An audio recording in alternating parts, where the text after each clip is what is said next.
ज्ञानेश कुमार ने एक बड़ा खेल किया था और वो खेल व्हाट्सएप के जरिए पकड़ा गया। व्हाट्सएप वाला खेल पकड़ा गया।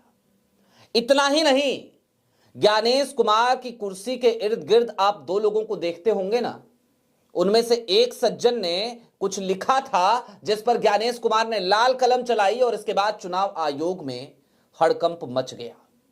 कुल मिलाकर यह सारा मामला जुड़ा तो एसआईआर से ही है, लेकिन जनाब रंगे हाथों पकड़े गए हैं शाह साहब के चहेते रहे आज की तारीख में मुख्य चुनाव आयुक्त ज्ञानेश कुमार, जिनके ऊपर आरोप लग रहे हैं कि वोट चोरों की मदद करते हैं। सारी बातें जरा विस्तार से करेंगे, पूरा खेला विस्तार से समझेंगे। नमस्कार, मैं स्वप्निल और आप मुद्दा देख रहे हैं। दोस्तों आगे बढ़ें उससे पहले वही छोटी सी अपील। मुद्दा इन दिनों एक गंभीर आर्थिक संकट से जूझ रहा है। एक तरफ हमारे मेन बैंक अकाउंट फ्रीज चल रहे हैं, तो दूसरी तरफ हमारे 2.5 साल पुराने चैनल को हमसे लंबे समय तक छीन कर रखा गया था, जिसकी वजह से डे टू डे ऑपरेशंस में मुद्दा को काफी मुश्किलों का सामना करना पड़ता है। लिहाजा आपसे गुजारिश है, यदि आप चाहें, यदि आप सक्षम हो, तो मुद्दा की छोटी छोटी मदद जरूर कीजिएगा। इसके लिए आप स्क्रीन पर दिख रहे क्यूआर कोड या फिर के नीचे दिख रहे यूपीआई नंबर का इस्तेमाल कर सकते हैं।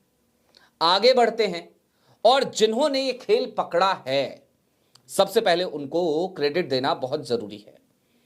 एक पत्रकार हैं, खोजी पत्रकार हैं इस देश की, एक्सप्रेस ग्रुप से जुड़ी हुई हैं, नाम है दामिनी नाथ। उनकी बायलाइन इंडियन एक्सप्रेस में छपी और उन्होंने लिखा, in writing election commissioner Sandhu cautioned against harassment of genuine citizens, final SIR order dropped mention of citizenship act। खेल एक जगह नहीं हुआ, दो जगह हुआ। एक तो संधू साहब ने जिस चीज को कोट किया उस चीज को हटा दिया गया, बकायदा उन्होंने कोट किया था, हटा दिया गया। दूसरा, एक पैरा पूरा का पूरा चेंज कर दिया गया। लेकिन ये खेल पकड़ा कैसे गया? तो पकड़ा ऐसे गया कि जून 2024 में, माफ कीजिएगा 24 जून 2025 को ज्ञानेश कुमार साहब ने, उनके आयोग ने जो बिहार एसआईआर का फाइनल ड्राफ्ट पब्लिक डोमेन में रिलीज किया, उससे पहले व्हाट्सएप पे जिसे अप्रूव किया गया था, वो जल्दीबाजी में जो ड्राफ्ट आया था, वो ड्राफ्ट इंडियन एक्सप्रेस के पास था। इंडियन एक्सप्रेस ने दोनों ड्राफ्ट्स को चेक किया और जब चेक किया तो फिर हैरानकुन करने वाली कहानी सामने आ गई। अब क्या क्या हुआ है खेला, वो जरा विस्तार से समझते हैं। सबसे पहले तो संधू साहब जो आयुक्त हैं, चुनाव आयोग को यदि आप समझते हैं तो आप समझते होंगे कि एक तरफ मुख्य चुनाव आयुक्त होते हैं, दूसरी तरफ 2 आयुक्त बैठे होते हैं, तो उनमें से एक संधू साहब हैं।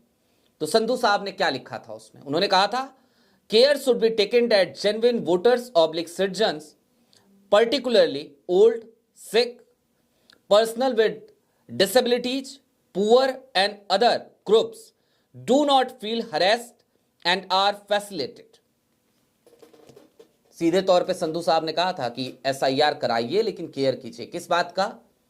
कि जो जेन्युइन वोटर्स हैं और उसमें जो बीमार हैं, बुजुर्ग हैं, विकलांग हैं या दिव्यांग है जिसको मोदी जी कहते हैं, या फिर कि गरीब हैं। अब ये गरीब शब्द भी क्यों जरूरी लगा होगा संधू साहब को? क्योंकि संधू साहब इस देश की जमीनी हकीकत से भली भांति तौर पे परिचित है।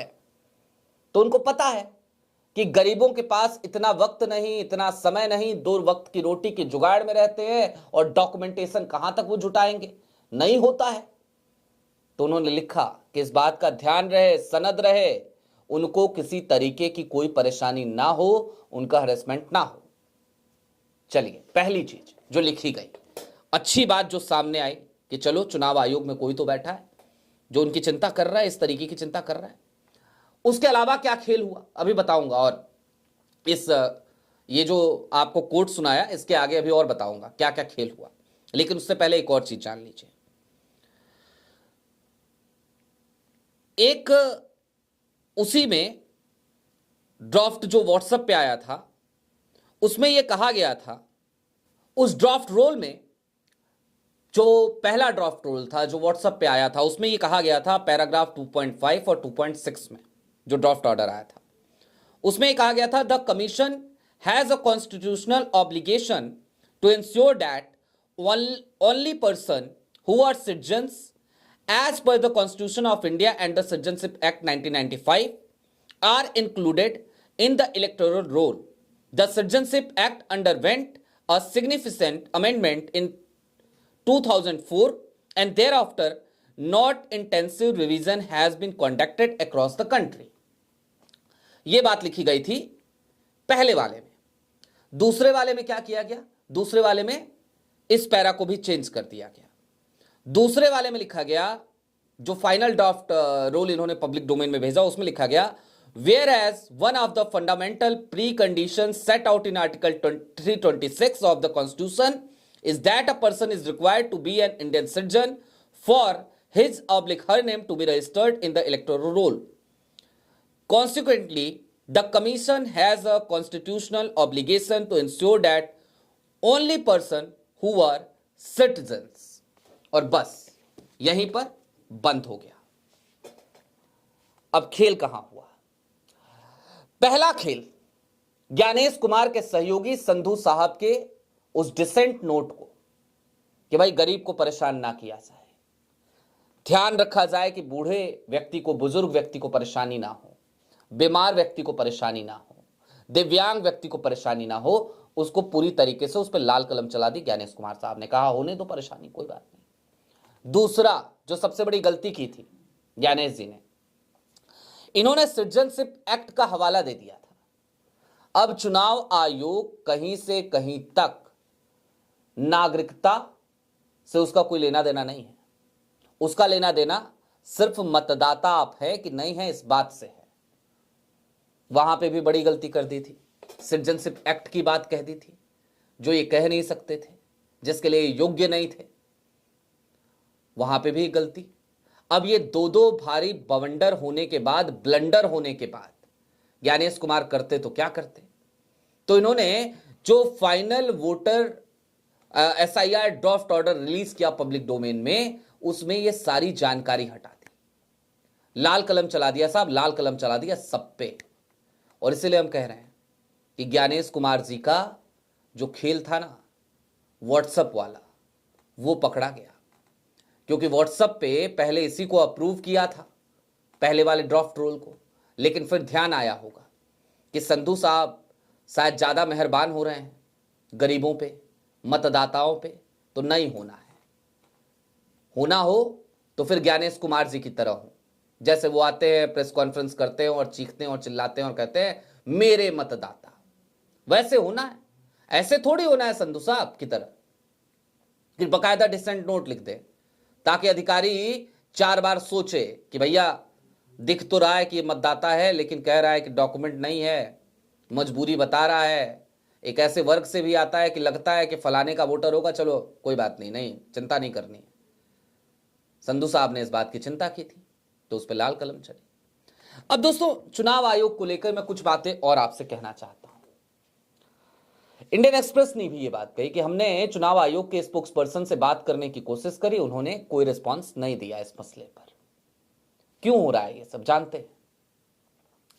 देश में ट्रांसपेरेंसी किस हद तक उसको बार बार उसको मिटा दिया जाए, ट्रांसपेरेंसी कैसे हटा दी जाए, कैसे पारदर्शिता ना रहे, उसके पीछे पुरजोर कोशिशें चल रही हैं, पुरजोर साजिशें हो रही हैं.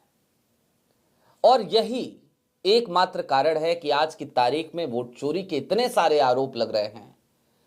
चुनाव आयोग की क्रेडिबिलिटी बिल्कुल गिरती जा रही है और उसके बावजूद चुनाव आयोग ये सोचने पर विवश नहीं हो रहा, बल्कि वो अपनी ही अलग सी बेहयाई पे उतरा है.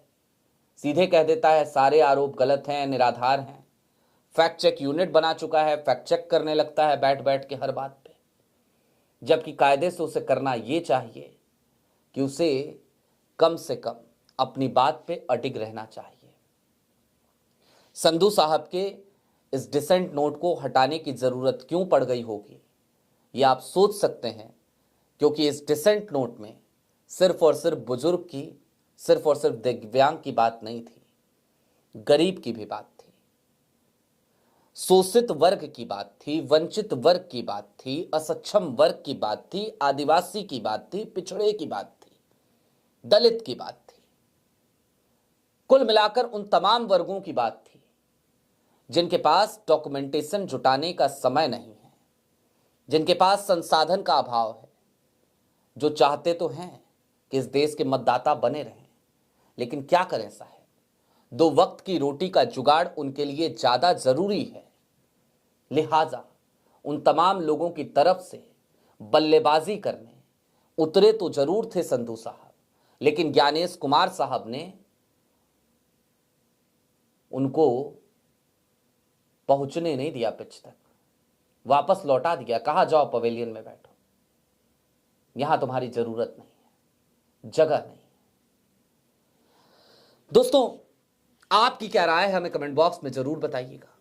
अभी के लिए दीजिए इजाजत, चलते चलते फिर वही अपील, चैनल पे नए हो तो सब्सक्राइब करते हुए जाइएगा, सक्षम हो तो छोटी छोटी मदद मुद्दा की जरूर कीजिएगा। बहुत शुक्रिया।